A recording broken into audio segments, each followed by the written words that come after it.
안녕하십니까. 평생투자 파트너입니다. 2017년 12월 22일 금요일입니다. 오늘 방송할 내용을 말씀드리겠습니다. 첫째는 오늘 시황 이야기를 하겠죠. 시황에서의 오늘 큰 상승이 있었잖아요. 큰 상승이 있었고, 그 중에서 오늘 많이 올랐던, 혹시 이것들이 시장이 완전히 이제 강세장이다라고 모두가 인정할 때 대장주가 될지, 그 업종들과 뭐 몇 개 종목들을 좀 말씀드려보고, 그 다음에 이제 연말 다가오면 항상 좀 고민하는 것이 또 하나 있잖아요. 최근에는 뭐 양도세 관련된 이야기도 있지만 해당하는 개인 투자자분들이 많지 않기 때문에 가장 그래도 고민이 될 것들은 이제 배당에 관련한 이야기, 그리고 마지막으로는 추천, 이제 쉬면서 이번 연휴 동안 좀 읽을 수 있는 좀 좋은 책들 해가지고 좀 몇 개를 좀 소개해 드려 보겠습니다. 일단 오늘 시황은 조금 말하기가 좀 쉽지는 않은데요. 왜냐면 이것이 일단 있는 그대로 보자면 강한 상승은 맞았던 것 같습니다. 강한 상승은 맞고, 일단은 약간 이런 느낌을 저는 좀 오늘 받았습니다. 오늘 이게 좀 코스닥의 어떤 상승, 코스닥의 어떤 이런 상승이, 코스닥의 이런 상승이 오늘 약간의 그 기관 투자자들의 기관 투자자들이 약간 좀 허를 찌르는 정도의 어떤 느낌을 좀 받았거든요. 오늘 기관 투자자들이 코스피 코스닥 해가지고 8천억이 넘는 금액을 매수했고요. 8천억, 상당히 큰 금액입니다. 그렇죠? 그 중에서도 코스닥이 절반 이상이니까 4천억 정도 넘어간 거는 엄청난 매수입니다. 그 중에서 오늘은 뭐 연기금도 들어가 있고 뭐 투신도 들어가 있고, 근데 다만 금융투자가 좀 아직도 비중이 좀 많은 것이 좀 그렇게 좋아 보이진 않지만, 일단 연기금이 좀 비중이 늘어나야 되는 건 맞습니다. 그래서 오늘 코스닥에는 연기금도 조금 들어왔고, 이렇게 들어왔고 하는 것이 일단 오늘만으로 보면 상당히 긍정적인 모습이다라고 좀 보여집니다. 이거를 이제 조금 이제 자세하게 한번 좀 이야기를 해보면, 일단은 지수를 볼 때 일단은 코스피를 먼저 봐볼게요. 코스피를 먼저 보면, 코스피를 먼저 이렇게 조금 펴서 보면 코스피 일간 차트인데요. 오늘 어제 그 강한 하락 이후에 오늘 한 0.4% 정도 상승을 했고, 그쵸? 그러니까 사람들이 요런 여기 두 종류의 사람들이 보통 이거는 코스피의 어떤 뭐라고 할까요? 심리적인 어떤 저항대가 아니냐라고 봤던 선들이 여기와 요 정도였거든요. 요 정도? 이 정도를 봤는데요. 요 정도라고 하면, 그러니까 이런 사람들의 심리적인 어떤 저항이 만들어 놓은 어떤 상승일 수도 있습니다. 그렇죠? 그 주식이라는 거는 자기 실현적인 의미가 좀 있기 때문에 그런 건데요. 일단은 하지만 코스피는 아직도 흐르고 있다라는 모습이 하나가 있고, 두 번째는 거래량이 늘지 않았다라는 것이 일단은 있습니다. 일단 거래량 분명히 상승한 건 맞는데요. 0.4% 상승은 이 중간중간 언제라도 그런 상승은 충분히 나올 수 있습니다. 이 하락하는 과정에서도 이렇게 하락해도 0.4% 정도의 상승은 뭐 쉽게 나올 수 있는 상승인데요.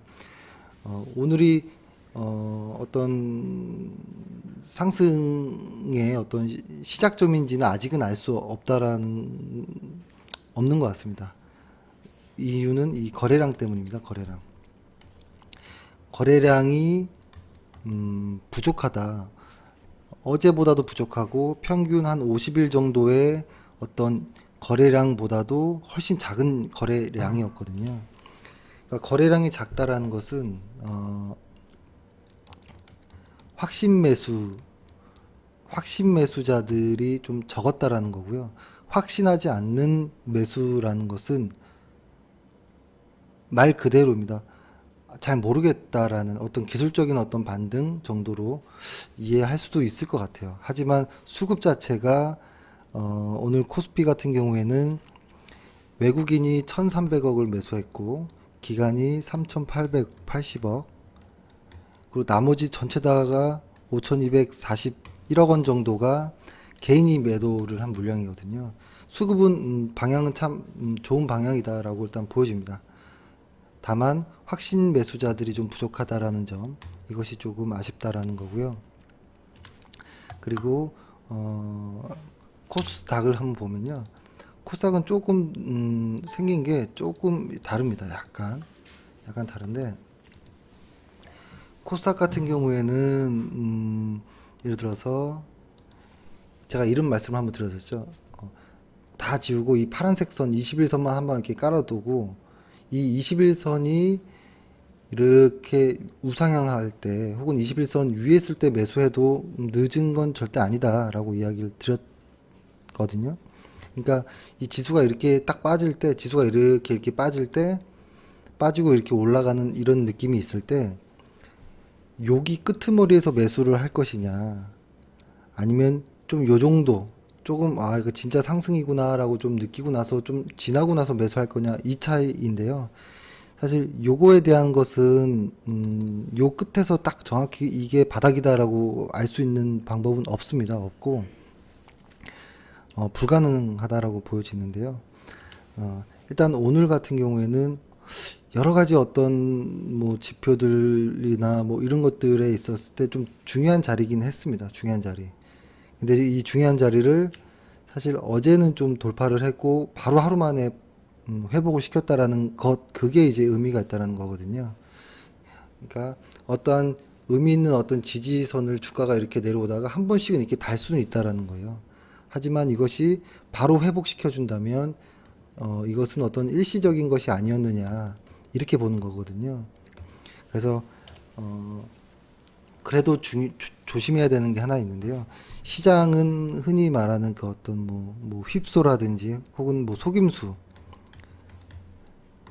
아주 많습니다. 그래서 예를 한번 들어보면, 예를 들어서 그냥 기술적으로 이렇게만 해볼게요. 예를 들어서 이렇게 어떤 지지선을 주가가 예를 들어서 이렇게 흘러가는 주가가 있다라고 했을 때, 이렇게 했을 때 예를 들어서 뭐 이런 식으로 어떤 채널을 만들었고, 그러면 여기에서 이제 주가가 이제 여기를 어떻게 가는지를 좀 보는 거거든요. 이게 만약에 주가가 여길 맞고 과거처럼 이렇게 빠질 것인지 혹은 뚫고 갈 것인지에 대한 그런 부분이 가장 중요하거든요. 트레이딩을 할 때, 혹은 이 옆으로 해서 이렇게 뭐 매수도 할 수 있겠지만, 그죠? 그래서 지금 자리는 어떤 느낌이냐면 이런 거겠죠. 주가가 이렇게 빠지는데 이런 모습, 약간 조금 다르게 한번 해볼게요. 약간 이런 모습이거든요.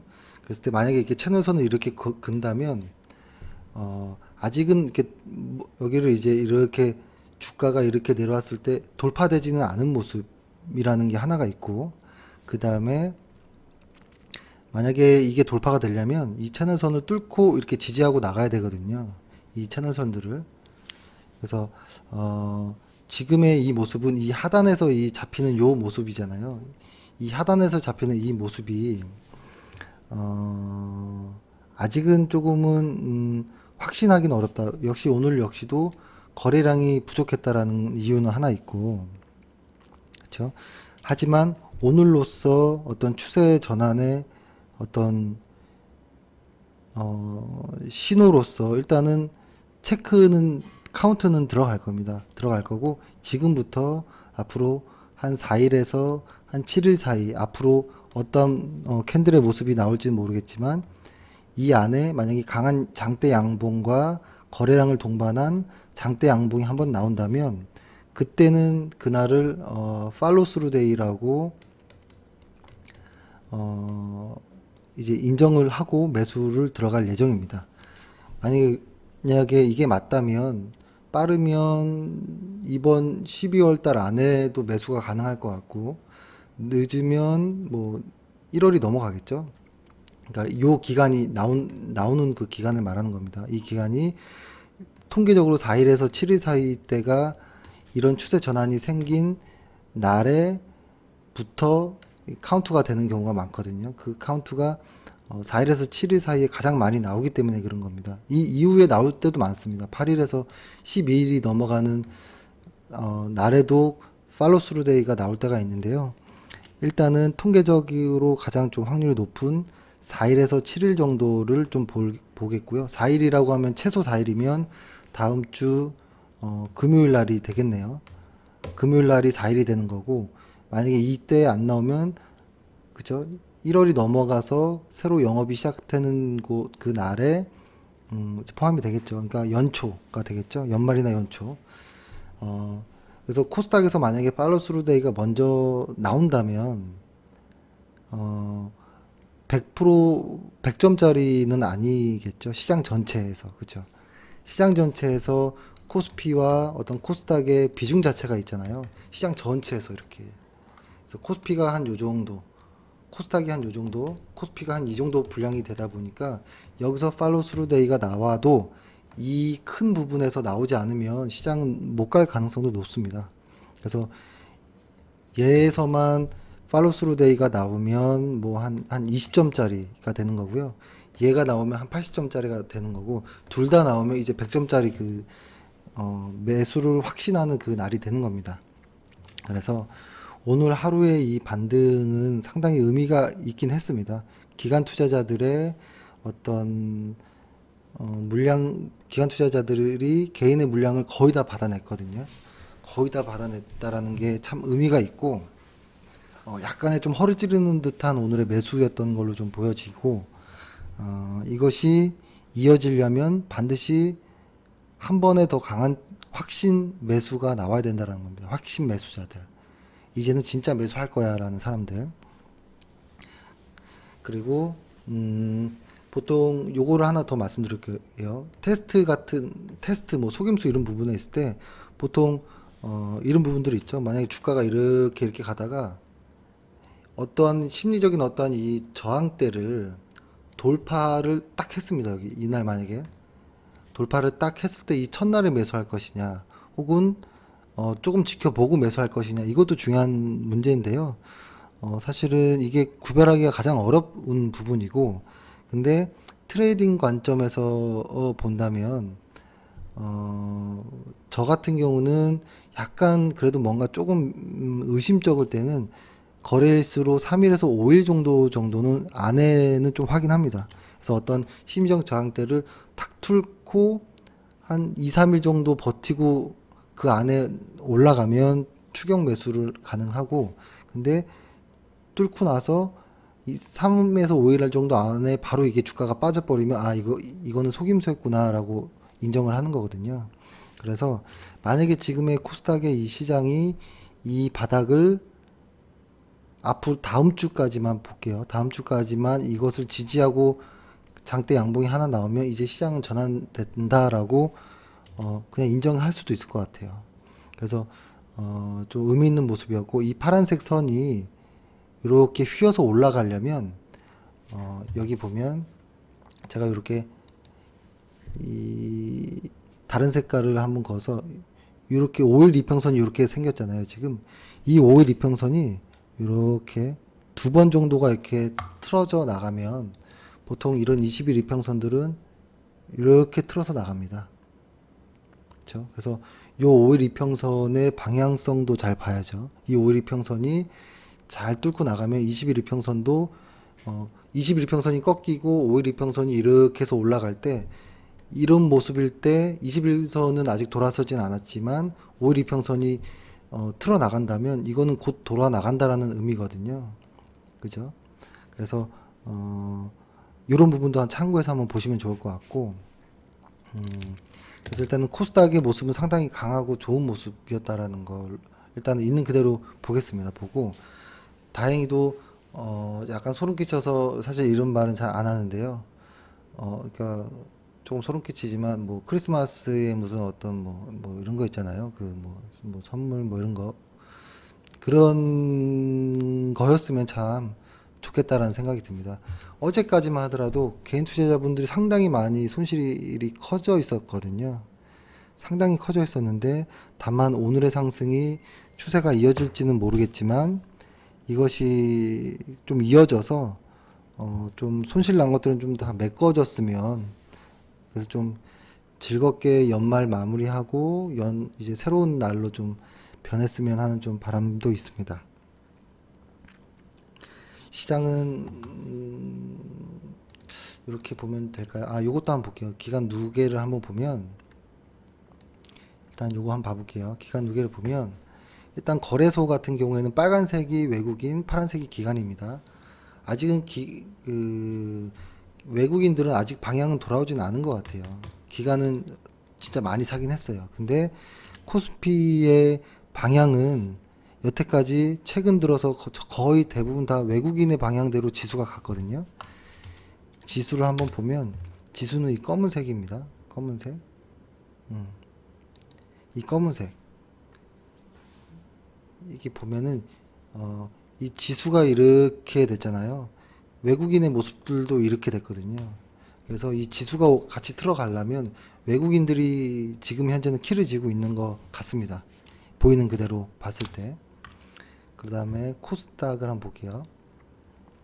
코스닥의 모습은 일단은 현재 코스닥 주가는 지금 현재 이런 모습이잖아요. 이런 모습인데 이거랑 가장 흡사한 최근의 모습은 애매해요. 없어요, 지금은. 그러니까 지금은 이 코스피 지수와 어떤 수급의 어떤 동조화가 거의 없어요. 많지 않아요. 그러니까 개인의 모습을 따라서 갈 때도 있고, 그러니까 최근에 보면 그 개인과 외국인의 모습대로 코스피가 좀 움직여줬던 것도 좀 많다가 막판 들어서는 기간이 올라서니 사니까 코스피가 또 급등했던 이런 것도 있고, 그래서 지금은 그 어떤 누구의 수급 주체로 코스닥의 시장 방향성을 잡기는 어려울 것 같고요. 일단은 그래도 외국인들은 일정 부분 안에서 팔지도 않고 사지도 않는 어떤 횡보의 모습을 보이고, 기관 투자자들은 샀어요. 이 추세가 이렇게 해서 돌파를 한 것 같아요, 일단. 근데 개인들은 팔아줬고, 이거는 좋은 의미겠죠. 이게 보니까 이 개인들의 이 물량을 전부 기관들이 산 겁니다. 외국인은 지금 샀다 팔았다가 되게 많아요. 외국인들은 보면 지금 모습이 외국인들은 손바뀜이 꽤 많이 일어나는 듯한 모습이에요. 그래서 아직 외국인들은 코스닥의 방향을 잡진 않았다. 다만 기관은 잡았다라는 겁니다. 기관은 코스닥의 방향을 매수로 잡았다라는 것인데 그 기관의 매수가 진짜 코스피 지수를 움직일지는 아직 알 수는 없습니다. 하지만 오늘은 의미 있게 반등을 했다라는 거. 왜냐면 꽤 많은 물량을 기계적으로 다 봤거든요. 좀 아까 틈틈이 봤을 때. 그래서 일단은 우리가 가장 확실하게 확인해야 되는 이걸 제가 한번 정리를 좀 해보면 확실하게 조금 생각해야 되는 거는 팔로우 스루 데이가 나오는지에 대한 거. 그러니까 코스피는 아직 팔로우 스루 데이의 어떤 추세 전환의 어떤 시작점이 안 나왔습니다. 어떤 추세 전환되는 어떤 시작점 이후에 팔로우 스루 데이가 나온다라고 했죠. 요 기간이 한 4일에서 7일이라고 했던 코스닥은 코스피는 나오지 않았고, 코스닥은 요 팔로우 스루 데이 요 날이 나오기 어떤 추세 전환의 어떤 시작의 느낌은 좀 보인다. 그래서 오늘부터 카운트는 한다. 그래서 다음 주 월요일은 크리스마스이고 화요일 날부터는 랠리 첫 번째 하루가 되는 겁니다. 첫 번째 이제부터 세는 겁니다. 그래서 지금부터는 이제 잘 보세요. 팔로우 스루 데이가 어떻게 생기는지 한번 경험을 해보시는 게, 약세장은 경험을 좀 해보셨던 것 같고, 그죠? 약세장의 분산이 이루어졌던 모습은 경험을 해보셨으니까 이제 시장이 바닥을 어떻게 만드는지 한번 확인해 보는 거, 그죠? 근데 이런 시장이 바닥을 탈출하는 이 구간은 상당한 어떤 의심들이 많아져요. 잘 생각해 보면 하락하고 있던 주식이 이 바닥을 다지고 이렇게 상승할 때 이곳의 사람들의, 그러니까 이 하락했던 이 기억들을 잊을 만한 만큼의 강한 무언가가 나오지 않으면 확신 매수자들이 들어오지 않는다는 겁니다. 그래서 아주 살짝 어설픈 상승들에는 의심이 많아지기 때문에 윗꼬리가 달리는 경우들이 꽤 많아집니다. 바닥에서 윗꼬리가 달리거나 이런 꼬리들이 달리는 경우가 많은데, 이제부터 코스닥 같은 경우에는 상승할 때 거래량이 많고, 혹은 뭐 중간중간에 하락을 하더라도 거래량은 좀 주는 이런 모습들이 좀 나와줘야 돼요. 그래서 이제부터는 아주 흥미진진하게 보실 수 있을 것 같고, 근데 지금 보니까 오늘 저희는 11월 28일부터 현재까지 주식 비중이 0%잖아요. 다 이익 실현을 이날 했잖아요. 근데도 보면 아직 고객분들이 주식이 꽤 많아요. 약세 시장에서도 비중이 작게 이렇게 뭐 재미로 이렇게 매수하시는 분들도 있고 하는데요. 뭐 이렇게 다행히 수익이 났다면 다행이고 축하하겠지만, 그래도 조금 조심하시길 좀 바라겠고, 그리고 아직까지도 제가 처음에 말씀드렸던 것처럼 이거죠. 시장에서 쭉 올라갔던 시장이 분산이 이루어졌을 때, 요때 가장 첫 번째 했던 게 기억나시나요, 혹시? 요때 분산 이루어졌을 때 했던 것이 가장 첫 번째가 제가 많이 말씀드렸는데요. 신용을 없애버리자, 신용을 상환하라라는 거였잖아요. 근데 아직 지금 시장이, 약세장이 여기까지 와 있는데도 신용을 들고 있는 분들이 있거든요. 이런 분들은 매수 매도에서 좀 어떤 결단력이 좀 부족한 부분도 있는 것 같아요. 그래서 지금 약세장에서 강세장으로 전환될 때, 확인됐을 때는 아주 잘하시는 분들에 한해서는 신용을 조금 가능도 하지만, 초보자분들은 아예 신용이라는 걸 생각하지 말고 레버리지 없이 그냥 주식 매매를 하는 게 더 안전합니다. 이렇게 하고 시장은 이 정도로 이야기를 할 수 있을 것 같고요. 잠시만요. 예, 제가 화면을 잠깐 다시 폈는데요. 일단 오늘 시장이 일단 강했다라는 거를 충분히 설명드린 것 같고, 그다음에 오늘 상승했던 업종들을 좀 봐야 될 것 같아요. 오늘 상승했던 업종들이 시장에서 상승할 가능성이 높거든요. 시장이 이제 돌아설 때. 오늘 기관 투자자들의 꽤 많은 비중으로 인해서 상승을 많이 했는데, 오늘 딱 눈에 띄는 업종들이 좀 많았죠. 일단은 바이오가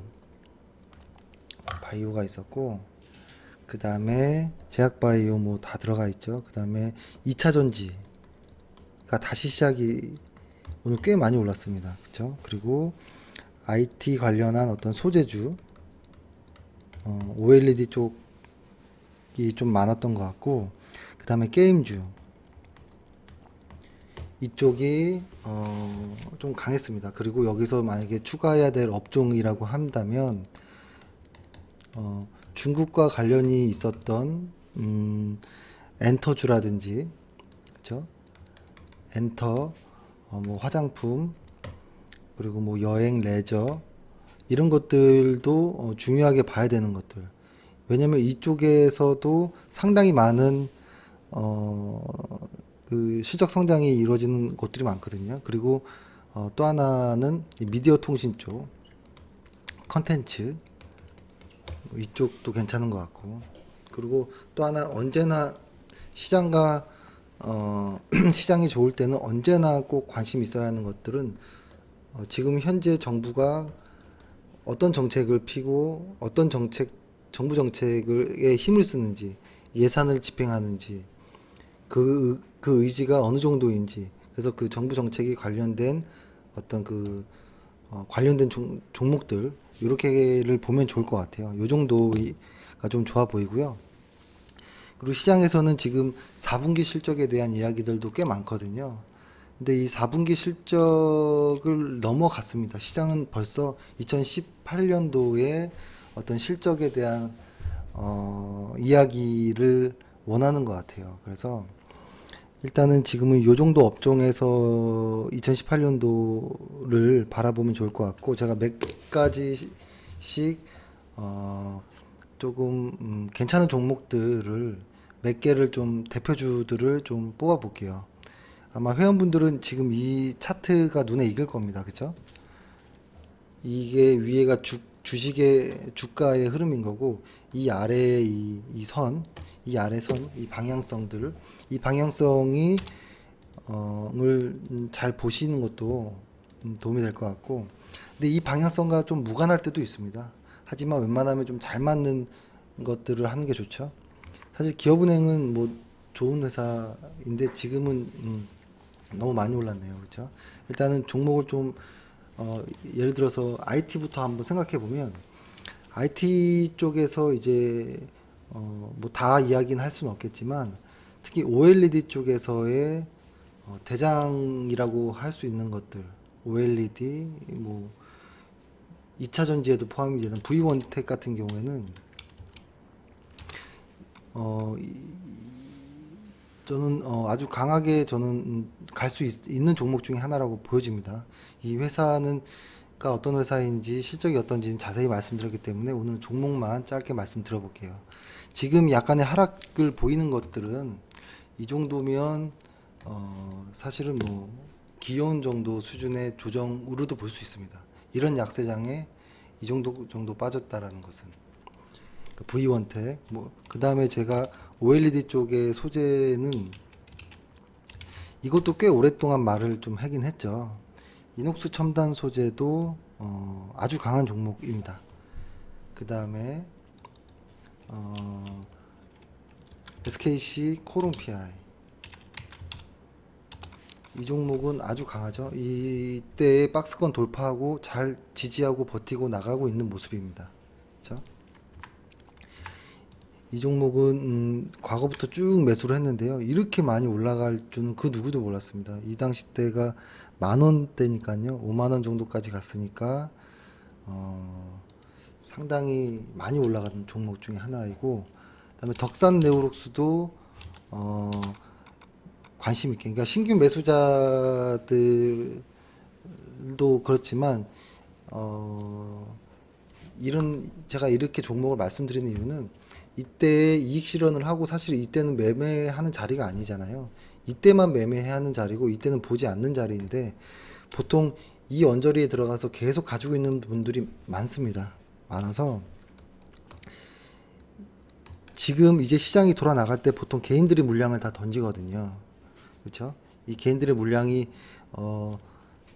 던져질 때 던지지 말라고 말씀드리는 겁니다. 시장이 돌아 나갈 때 반드시 갈 수 있는 종목들이기 때문에, 갈 가능성이 높은 종목들이기 때문에 라는 거고, 그 다음에 요 정도로 하면 전 소재주들은 괜찮은 것 같고, 그 다음에 사실 뭐 IT 쪽에서 여러 개가 있는데요. 그거는 뭐 다음에 천천히 말씀드려보고, 그 다음에 2차 전지 쪽에서는 저희는 에코프로라는 종목, 이것도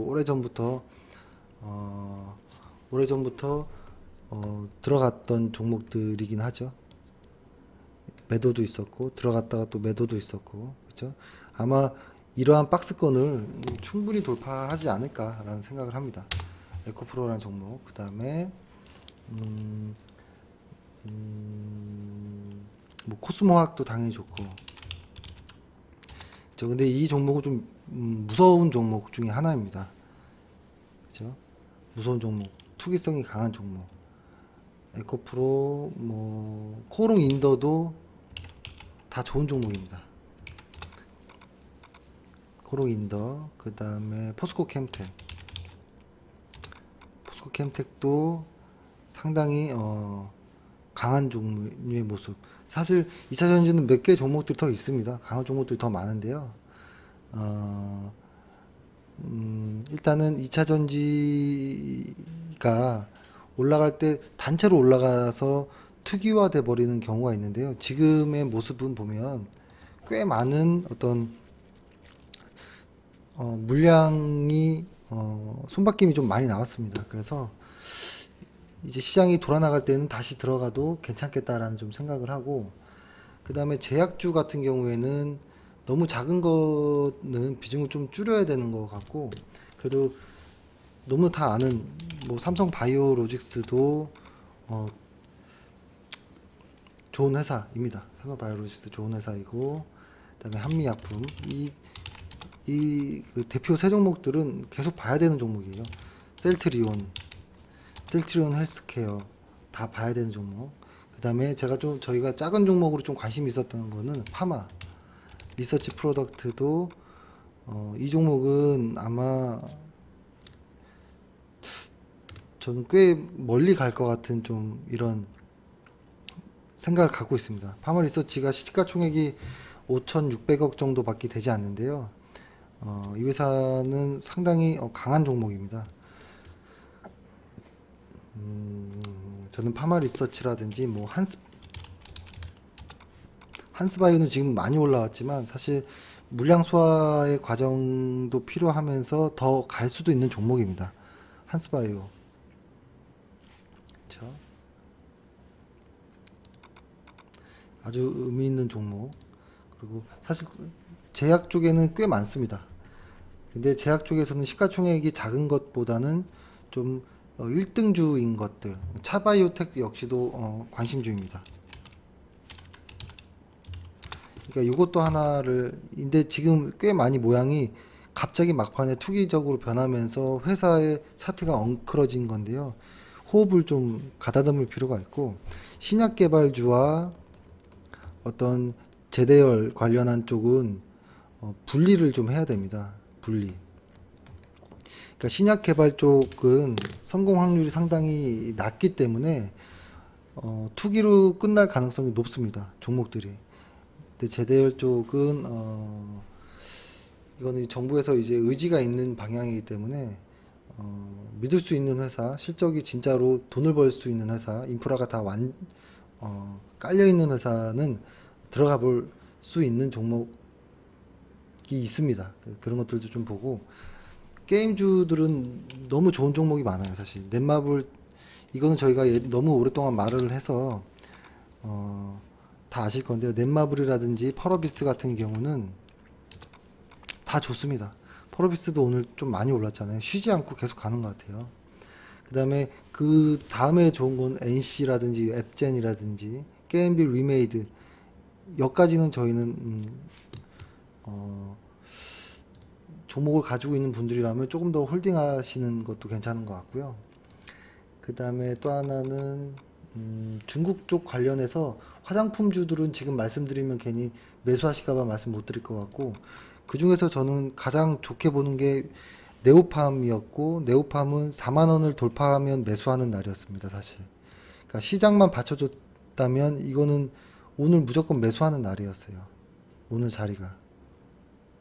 네오팜 물론 한 3에서 5일 안에 이 돌파를 유지하고 계속 간다면 계속 홀딩이지만, 이렇게 돌파 매수할 때는, 이런 돌파 매수들은 아까 말씀드렸던 것처럼 이 4만원권 자리를 돌파하고서 한 3에서 5일 정도의 어떤 테스트를 기다릴 필요도 있습니다. 그래서 만약에 이거 4만원을 돌파했다면 이 전고점 근처는 한번 테스트를 할 것 같아요.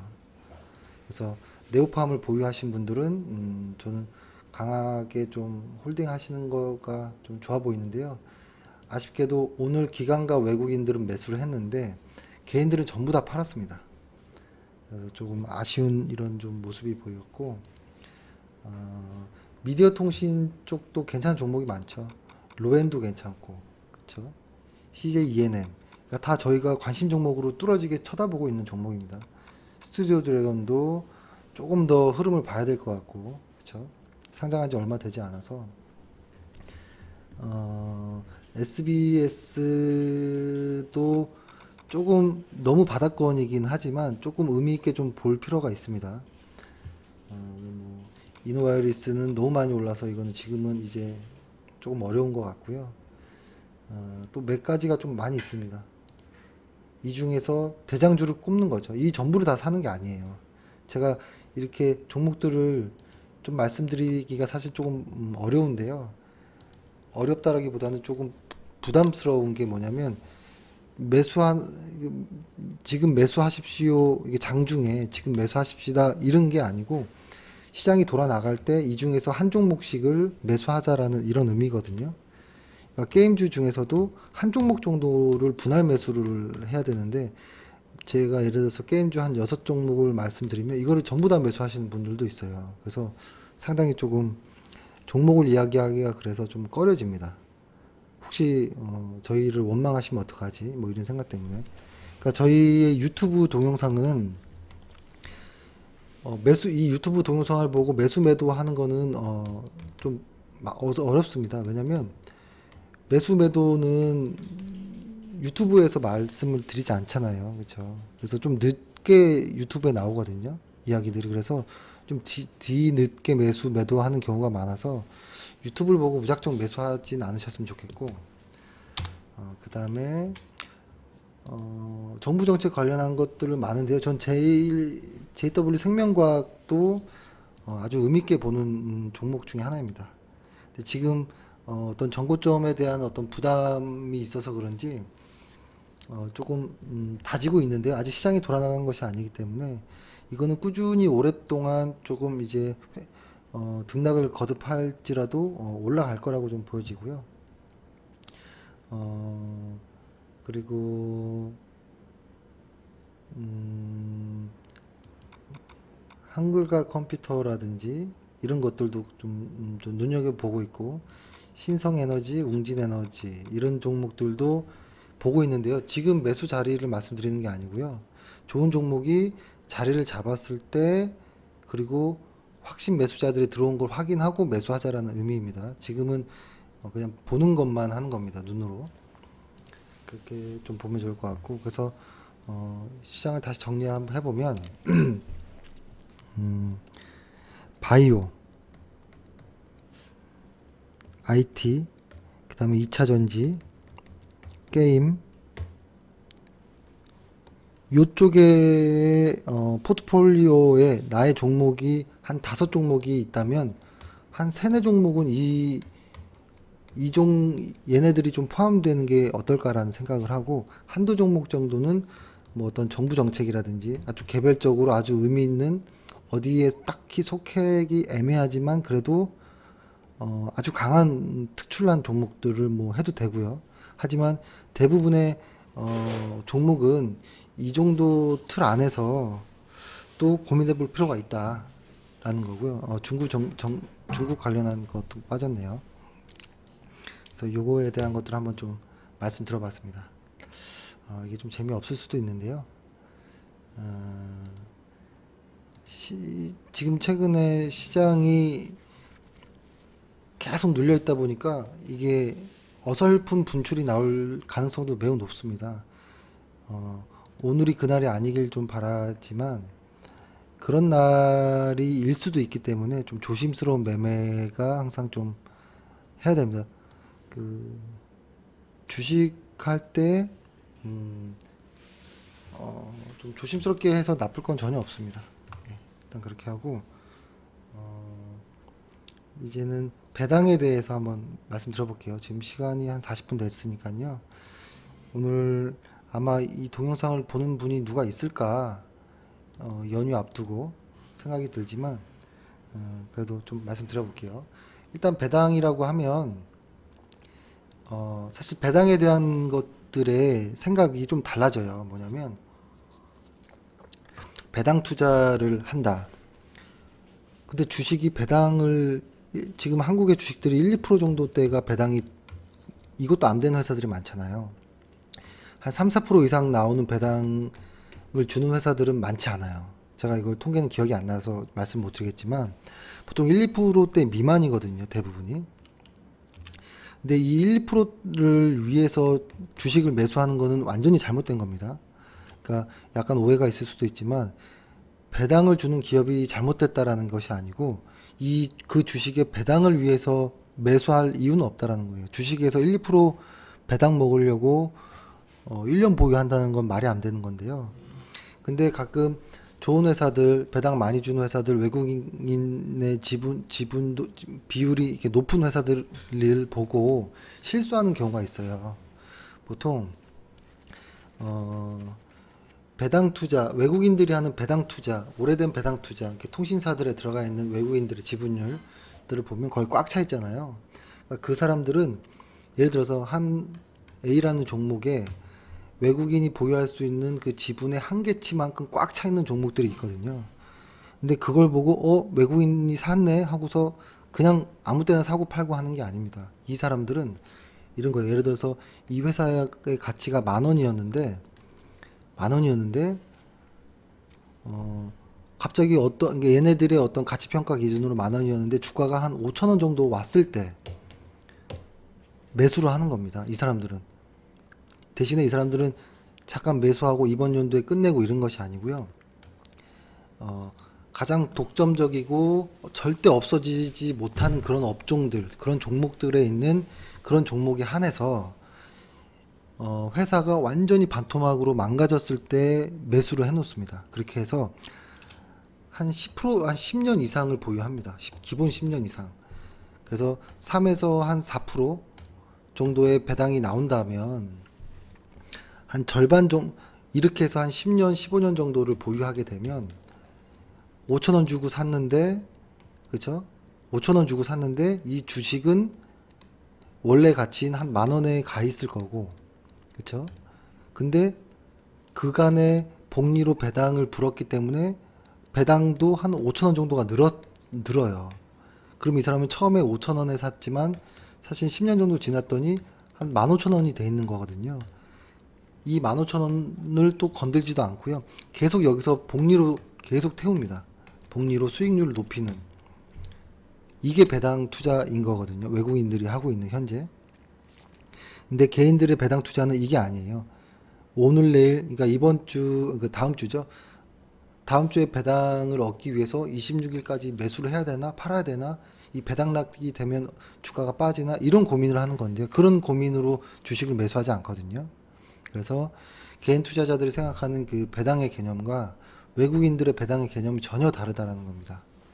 그래서 외국인들이 매당에 대한 어떤 지분이 많은 배당 이슈가 있는 이런 연말에 오해하는 경우가 있을 수 있을까봐 좀 말씀드리는 겁니다.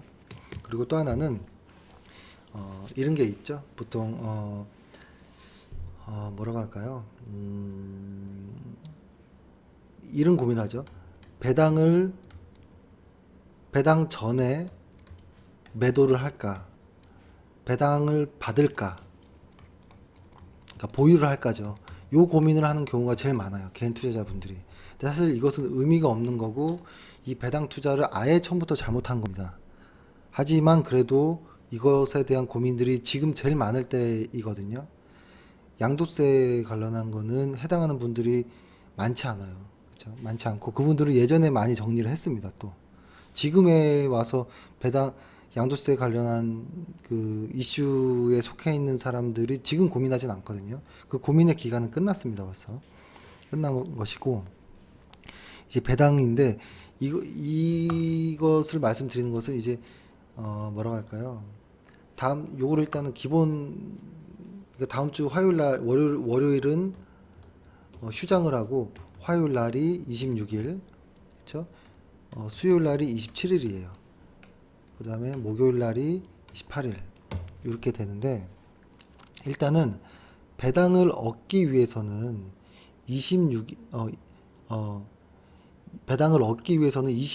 요 날짜까지 이 날짜에 주식을 매수하든지 보유하고 있든지 하여튼 보유자면 배당을 받는다라고 보면 돼요. 그리고 이제 그 다음날 이것을 이때 이제 배당락이 이루어지기 때문에 주가가 조금 내려가서 시작하는 경우가 좀 많잖아요. 근데 이것을 이제 가져갈까? 배당 후에 27일부터 주식이 빠지면 어쩌지? 이런 고민이 있을 수 있는데 이것을 그냥 통계적으로 한번 보려고 하는 겁니다. 이것이 지금 그러한 고민들이 의미가 있는 것인지를 좀 볼게요. 보면은 그림을 하나 띄워 볼게요. 잠시만요. 그림을 띄워 보면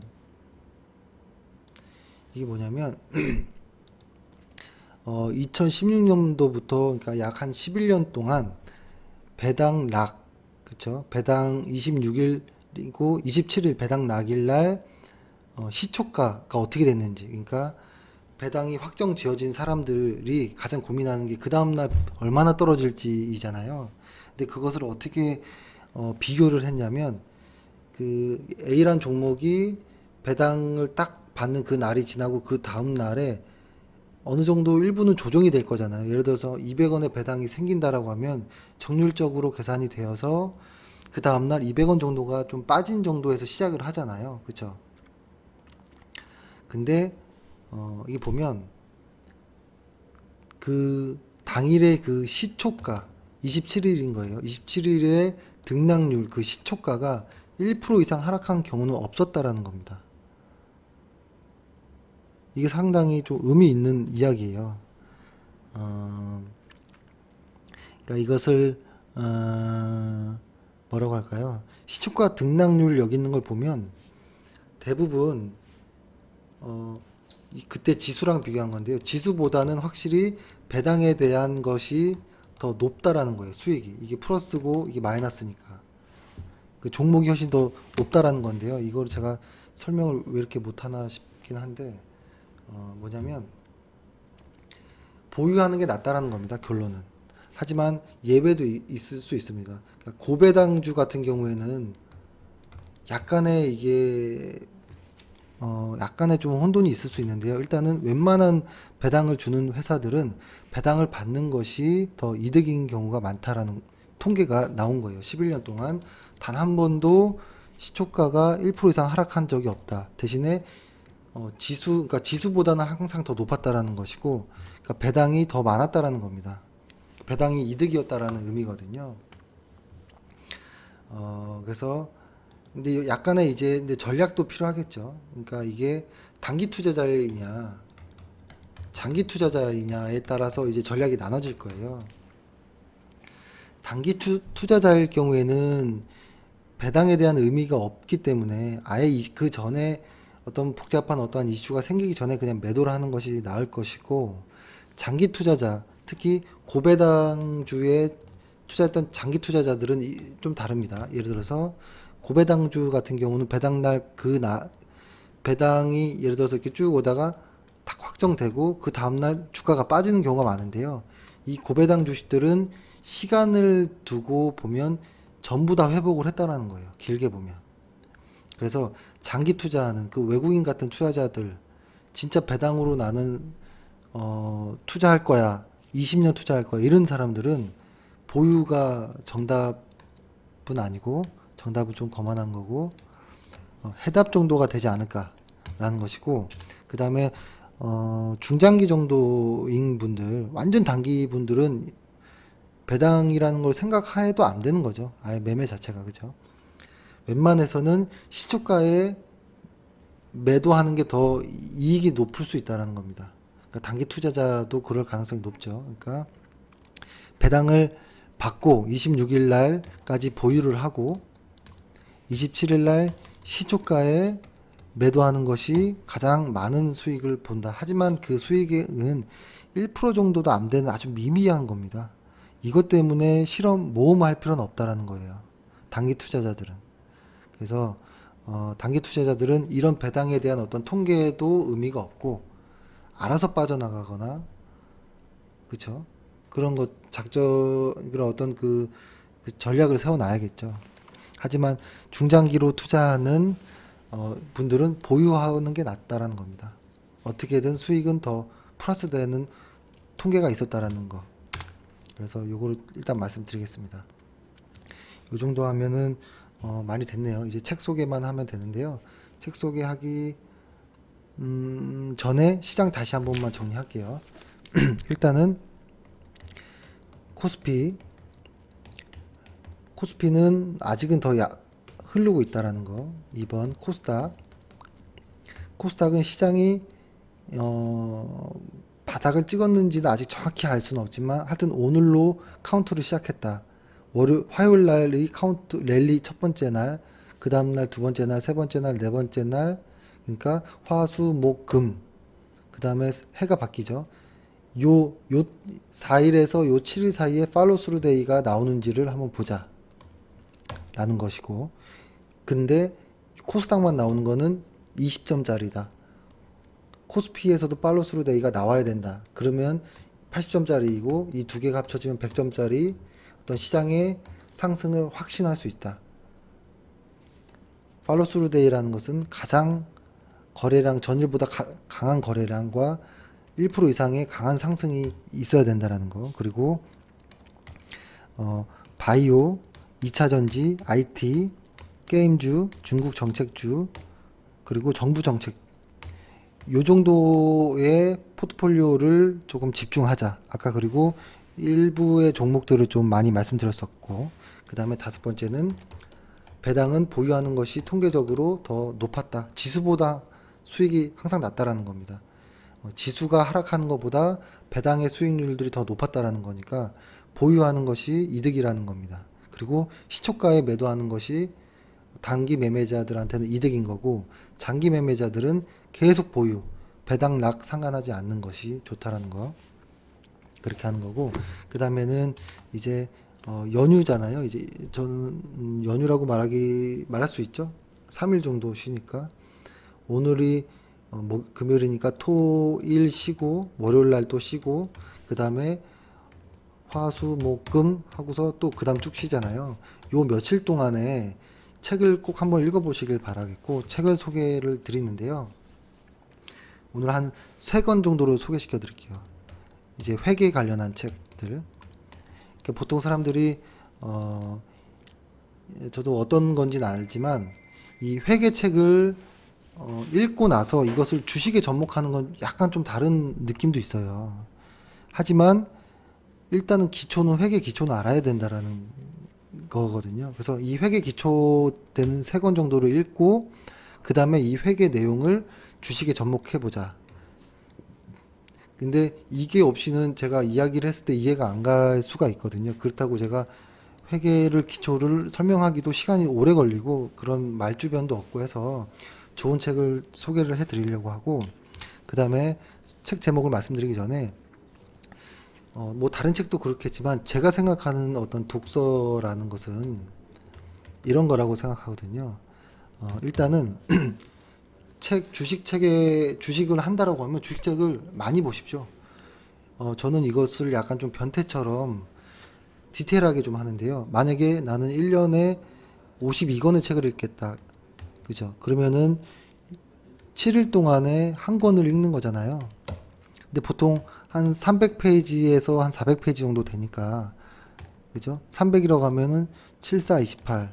약 한 하루에 50쪽만 읽으면, 50페이지 읽는다면 저는 1년에 52권을 읽을 수 있고, 그 다음에 2년 정도면 100권의 주식책은 읽을 수 있다라고 보거든요.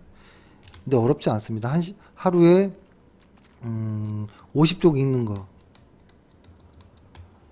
근데 나중에 속도가 빨라집니다. 주식책들이 겹치는 내용들이 많아서 이 50책을 읽어야 되는 거고, 그러면은 조금 이렇게 하면 좀 그렇지만 한 장, 그러니까 두 쪽에 한번 시간을 재보세요. 두 쪽에 내가 몇 분 걸리나, 한 3분 정도 걸린다 라고 하면, 그쵸? 3분 정도 걸린다. 그러니까 5분이라고 해볼게요. 편하게. 그러면은 25페이지를 읽으면 곱하기 해보면 내가 하루 몇 시간을 투자하면 되는지 알잖아요. 저는 그렇게 다 좀 일정을 맞춰 놓거든요. 그래서 힘드시겠지만 하실 분들은 해보십시오. 절대 남주지 않거든요. 그래서 진짜 주식을 해보시고 싶은 분들은 1년에 52권을 한번 도전해 보세요. 이렇게 딱 2년만 해보시면 100권을 읽을 수 있는데요. 제가 왜 이 100권이란 거를 수치를 말씀드리냐면, 보통 박사학위 받을 때 그 논문 쓰는 그 해당 그 분야, 여러 가지 분야 중에 박사학위 받는 그 해당 이 좁은 분야의 전문 서적을 100권 정도를 읽는다고 하더라고요. 100권. 보통 박사학위 받을 때 읽는 책들이, 거꾸로 얘기해 보면 주식 박사가 되고 싶다면 이 주식이라는 이 작은 이 부분에 한 100권 정도를 읽어 보시면 2년 투자해서, 그러면 주식 박사가 되지 않을까요? 하기는 주는 곳은 없겠지만.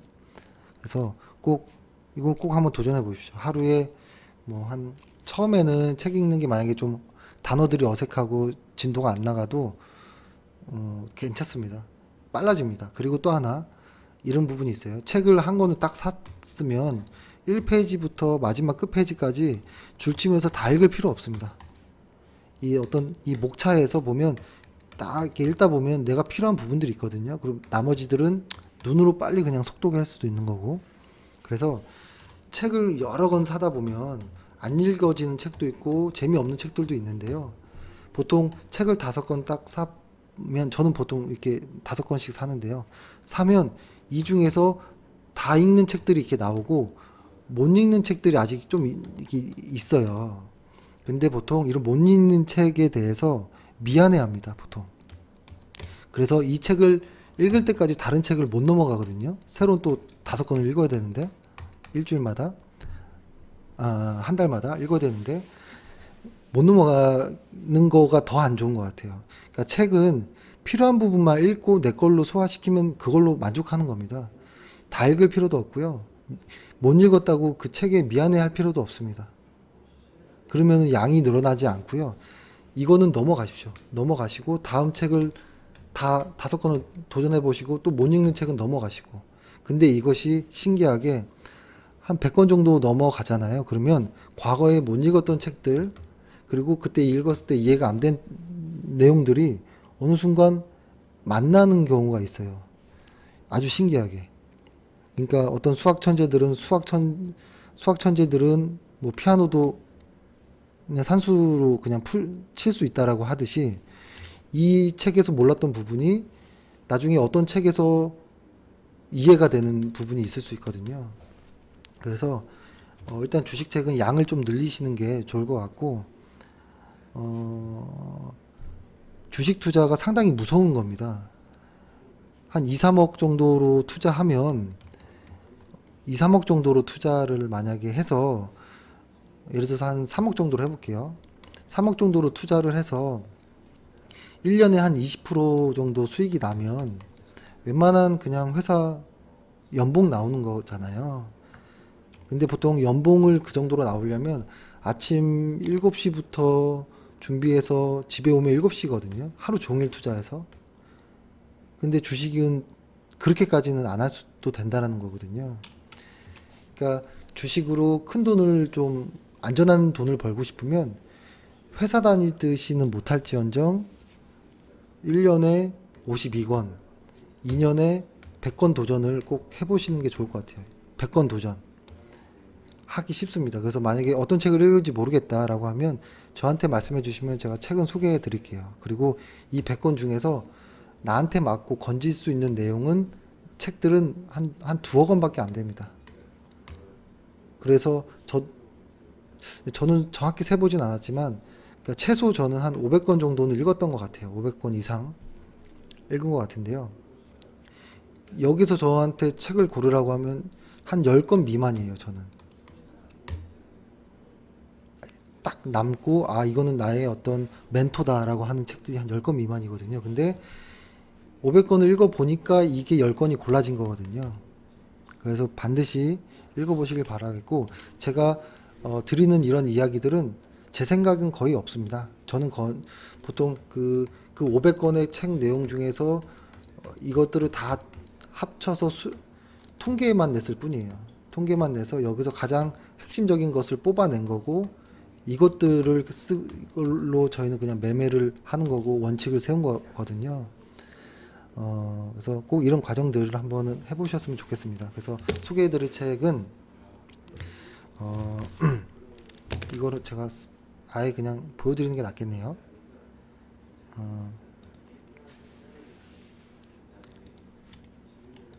요 책, 처음 만나는 회계 1교시. 처음 만나는 회계 1교시라는 요 책이거든요. 아이고, 요 책. 요 책은, 뭐냐면, 아주 회계 기초부터 나와요. 그러니까 분계부터 나오거든요. 분계하는 거. 분계라는 단어가 좀 생소하실 수도 있는데요. 사실 분계를 몰라도 뭐 괜찮지만 알면 꽤 많이 도움이 됩니다. 이 분계를 아주 쉽게 설명하는 책이 저는 이 책 하나인 것 같아요. 저는 처음 만나는 회계 1교시 이거 꼭 보셨으면 하는 바람이고, 그 다음에 두 번째는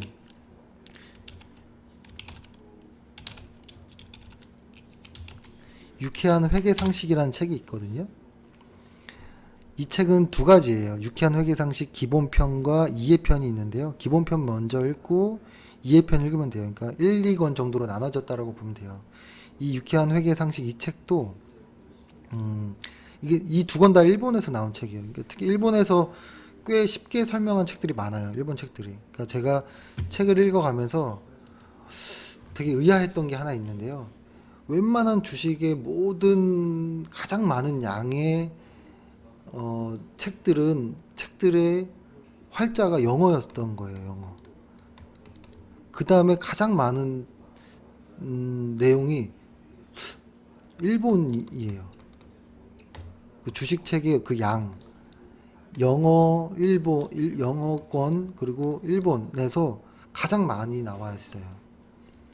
근데 그 중에서 회계나 뭐 이런 쪽은 일본에서 나온 책들이 꽤 쉽게 설명된 책이 많아요. 그래서 유쾌한 회계 상식 기본편과 이해편 요 세 권 정도를 읽으면 일단 회계가 쉽다라는 게 느껴집니다. 거기서부터 시작하는 거예요. 거기서부터 조금씩 시작하는 겁니다. 그래서 나중에 어떤 뭐 손익계산서라든지 현금 흐름표라든지 이런 것들이 어떻게 유기적으로 연결되는지, 그쵸? 거기서부터 들어가야지만 사업 보고서를 읽을 수 있거든요. 그리고 그 다음부터도 또 계속 뭐 가동률이라든지 이런 것들을 계산하고 또 해야 되는데, 이 시작이 있어야 된다라는 거고, 이 시작을 해줄 수 있는 게 이겁니다. 회계 상식 책들. 한 번만, 그러니까 책 중에서, 이게 주식의 방법 중에서 그냥 얻어지진 않는 거라고 봅니다. 한 번은 고생해야 됩니다. 한 번은 고생해서 어렵더라도 익혀내야 되고요. 그래야지만 그 다음이 나갑니다. 특히 기술적 분석들은 책들이 상대적으로 눈으로 보는 거기 때문에 금방 읽혀지는데, 회계책들은 읽어도 하나씩 대입하는 게 시간이 걸리거든요. 그래서 잘 안 읽어져요, 사람들이. 그래서 매수할 때 어떤 기본적 분석과 어떤 기술적 분석의 비중을 저는 60%와 40% 정도를 보는데, 이 60% 없이 이걸로만 매수하는 경우가 많거든요. 근데 그게 처음에 회계 단계를 못 지나가서 그런 것 같아요. 하지만 반드시 회계 전문가가 될 필요는 없지만, 그죠? 기초는 알아야 된다. 언제까지 계속 이렇게 개인 어떤 초보 투자자로 남을 것이냐 고민해 봐야 됩니다. 내년에도 초보 투자자가 될 것이고, 내년에도 손실이 나서 카카오톡, 단체톡 이런 데 가서 이 주식 언제 팔죠 하고 주식 구걸하고 종목 구걸하고 이런 분도 되게 많아요. 말을 너무 제가 좀 과하게 말씀드렸지만 되게 위험한 겁니다. 그래서 일단은 반드시 꼭 목표를 한번 세워보세요. 2년 동안에 2018년도, 2019년도 2년 동안에 책 50권씩 2권 읽겠다. 100권 읽겠다라는 목표.